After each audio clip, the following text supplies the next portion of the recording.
Meanwhile, the body of a missing second-form student from Christiana High School in Manchester was found on Monday.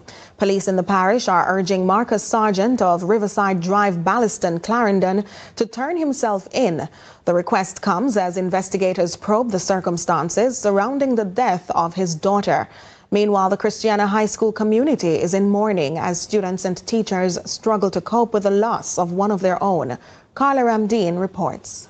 The discovery of 13-year-old Shantina Sargent's body has left the community of Christiana in shock. Her remains were found by police at the back of a house, covered under zinc sheeting next to a burnt-out refrigerator.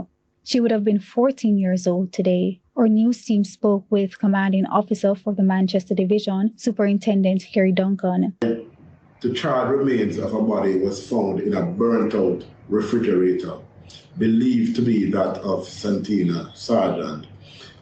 We are currently looking for her father, Mr. Lawrence Sargent, whom we believe at this point can assist in our investigations.